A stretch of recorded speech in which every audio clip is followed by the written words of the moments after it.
Hey guys, it's Matt with Holistic Homebrew, and today we're going to be covering social encounters in Dungeons & Dragons. I hope you guys have enjoyed the Dungeon Master Training series so far. If there's anything that you'd like to see within the series, feel free to leave a comment down below. Let's hop into social encounters. So when creating a social encounter, one of the first things you want to figure out is what is the goal? What are you trying to make the party accomplish? And this can be something as simple as just purchasing a magic item from an NPC. Or are they trying to interrogate the king to gather information to save the world? There's many different avenues that this can go down, but you want to try and figure out what is the end goal? What is the party going to accomplish with all this? After you've decided what this goal is, what you want to do is pick out a couple NPCs that you know are going to be in this social encounter and flesh them out a little bit. You want to make sure that you can go into full detail, whether it's descriptive roleplay or it's performance roleplay.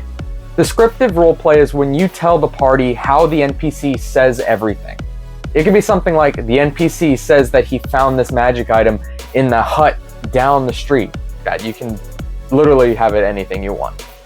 Or you can do performance roleplay where you are actually the NPC and you're doing a weird voice or something. So something like, I found this magic item under the hut over there. You can do anything that you want with it. Just enjoy it.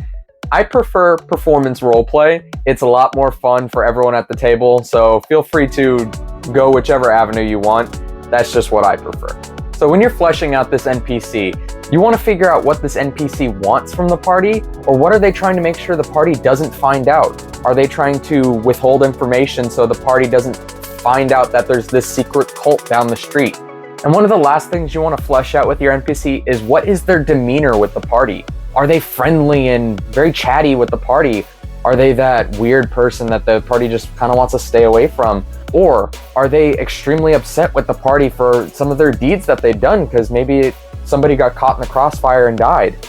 And I would recommend deciding early on what you want to do with that. When you're creating these social encounters, you also want to just make sure to flesh out any combat stats, because social encounters can always lead to combat encounters. It happens way too often where the party starts talking and then they just want to beat their way through the social encounter. So always have combat stats ready for some of these NPCs, because sometimes party members, they just want to kill stuff. I'm gonna be honest, they just want to, they're crazy. At least my party is. They always just want to throw a fireball or have the barbarian rage at them, and then they kill the person, and then they just steal whatever they want from it. Yep. Something you can do with these social encounters is try and focus on the stats that the party doesn't use too often. Sometimes those lower rolls can always make for a really fun encounter. So sometimes if you look at your party and the barbarian and the monk and the fighter, they all have terrible charisma. Try and make it so they have to have some charisma checks rolled. This will make it so they don't really know the outcome, and most of the time they're figuring if something bad's gonna happen, but sometimes they might succeed. That barbarian manages to, be persuasive toward the magic shop owner, and they manage to save 5 gold on that magic sword. Something you want to prepare for social encounters is some consequences for the party's actions. Always think of different outcomes that the party might, do. Are they gonna beat their way through the encounter? What will happen if they do that? Are they going to be imprisoned? Are they going to be executed? There's a few different outcomes that can happen no matter what the encounter throws at the party. Come up with a few consequences for the party's actions. This will be able to make it so it's more fun later on, so they can have different, quests and adventures based off their actions. I like to have about 3 to 4 consequences for the party. Most of the time they don't end up doing the super bad thing, but there are those few times where the party they want to kill something and they killed the wrong person.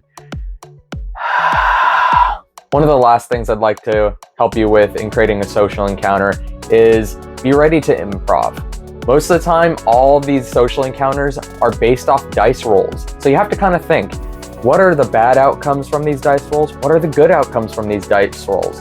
What are the, mediocre rolls, the middle rolls? What are they going to do for the party if they end up rolling a 13? What if they roll a natural 1? What if they roll a natural 20? You kind of want to figure out what these outcomes are going to be, but be ready to improv for any situation. There might be some times where you might not be able to come up with something on the spot. you kind of want to think that process through a little bit, just so you're not there like, the party, don't do that. Just think of a few outcomes for the good, the bad, and the middle. I hope some of these tips will help you create a social encounter to make your party really enveloped in the session. If there's anything that I left out, feel free to write it in the comments down below. I'd love to hear some of the tips and tricks that you guys use to create social encounters. But of course, if you guys enjoyed my content, feel free to like and subscribe. And if there's anything you'd like to see in the future, please let me know. I'd love to hear some of the things that you guys want to see from this channel. But of course, until next week, keep on rolling.